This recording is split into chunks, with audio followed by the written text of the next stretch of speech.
Studio, kembali lagi di podcast Dakwah Tuna Studio, tempat ngobrol santai tapi penuh makna. Nah, di episode kali ini kita akan ngomongin soal pesantren karena saya sendiri dari luar pesantren, pastinya kepo bagaimana dunia pesantren dan tentunya cinta-cinta.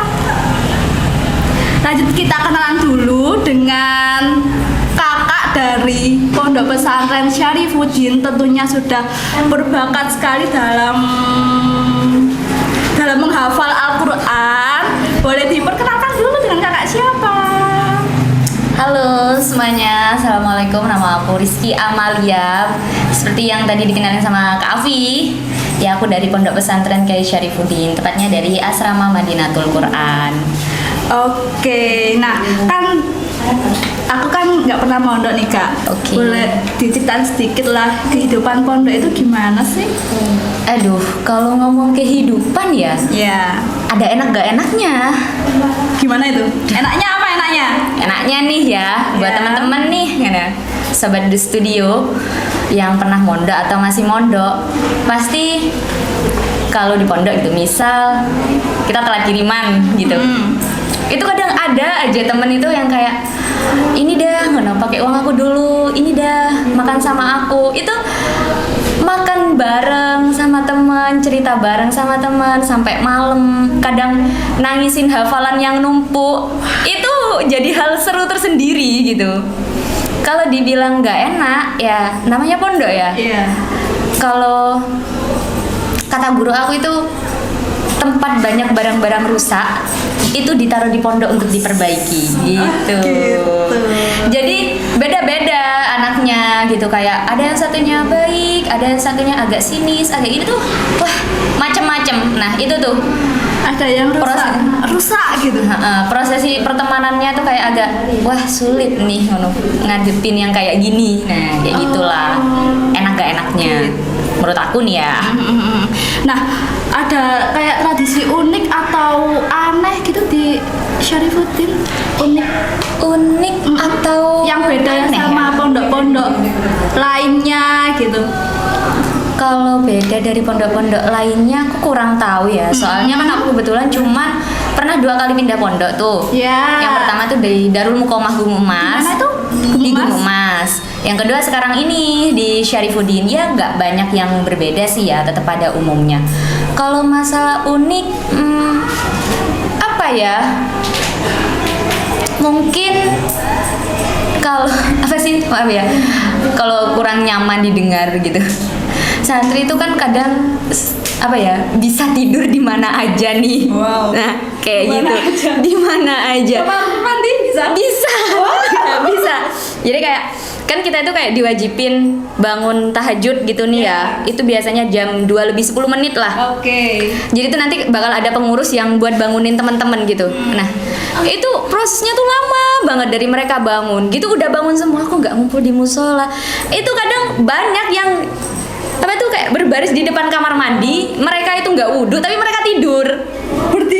Berdiri, duduk, Wow. banyak banget. Itu bakat sih kak. kadang ada yang sampai kayak kan mbak gitu kan manggilnya mbak ngono, siapa di kamar mandi gitu, itu nggak ada jawaban ya. Namanya anak santri kan agak usil gitu, coba deh apa dengan bahasa mereka gitu ya, Jawa Madura gitu, lihat dari atas gitu, teguh deh. Iya. Itu kadang tidur gitu, di pojok anda kayak gini gitu loh. Ya ampun gitu ya. Itulah unik mungkin ya, tapi kayaknya kalau semua pondok sama deh. Rata-rata. Kalau yang anak baru itu pasti kaget gak sih? Ya, ada culture shock. Asik. Gimana itu culture-nya? Kagetnya ya. Kalau aku sendiri sih dulu, misal jam 4 sore gitu. Kalau di rumah kan kita udah rapi, Iya, rapi. udah makan, udah gini gitu. Aduh, kalau di pondok tuh kita kadang baru pulang madin gitu ya, kayak madrasah diniyah gitu.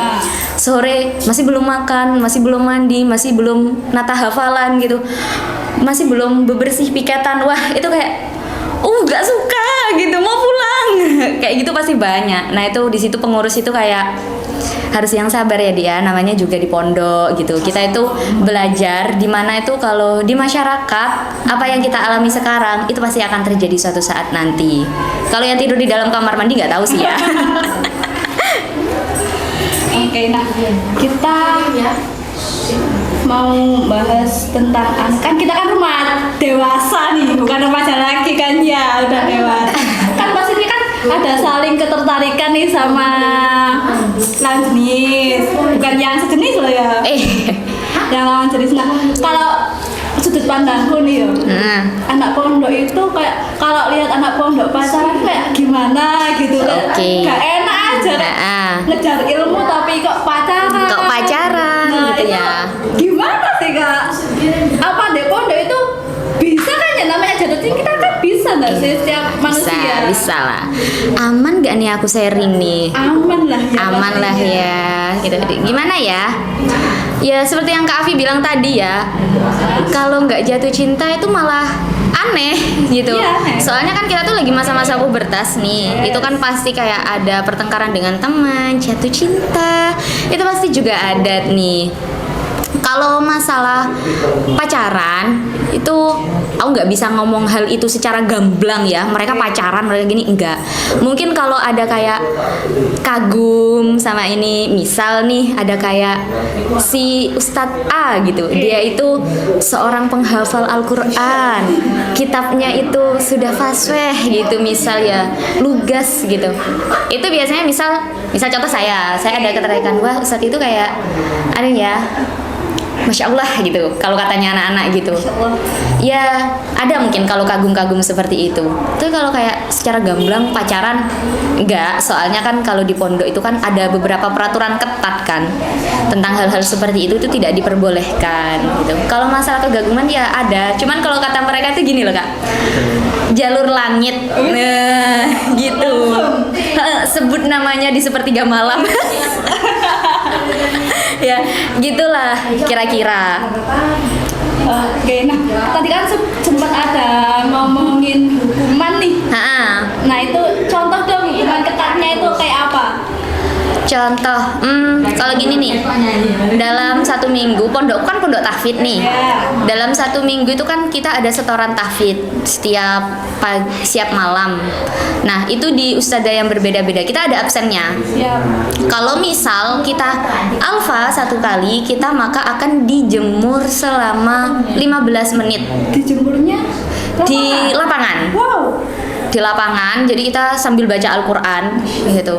Jadi kami tuh apa ya, prospeknya sorry bukan, kita itu kayak maunya kita menghukum tapi juga mendidik gitu. Jadi walaupun kita hukum dijemur gini, tapi dia juga sambil ngaji. Harapan kita dari mengaji tersebut, dia itu akan membuat setoran hafalan yang baru untuk disetorkan, begitu Kak. Nah terakhir nih, tips untuk para remaja yang mau masuk pondok gitu, tips agar nggak kaget. Nggak kaget. Kalau yang udah nonton dari barusan ini, ya bisa disimpulkan ya teman-teman. Pertama, kalian harus mondok itu bukan hanya sekedar kesiapan finansial, tapi juga harus kesiapan diri kalian dan tentunya dukungan orang tua kalian. Kalian itu harus siapkan dalam diri kalian, patokan dalam hati kalian gitu ya.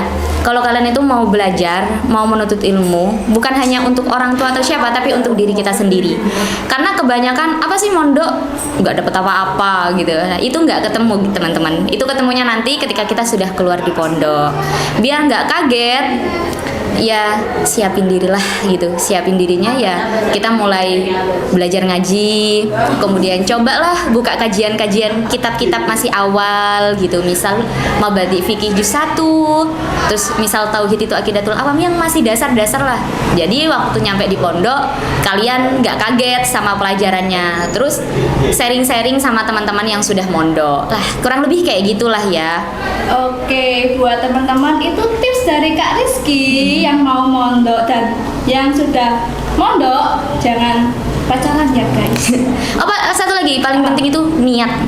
Nah kan innamal a'malu binniyat. Semua itu tergantung dengan niat. Itulah. Wah, ternyata kehidupan mondok itu nggak sesederhana yang kita pikirin ya. Ya, nggak sederhana itu. Ada enaknya, ada nggak enaknya juga. Buat teman-teman semangat yang mau mondok. Sekian episode podcast kali ini. Wassalamualaikum warahmatullahi wabarakatuh.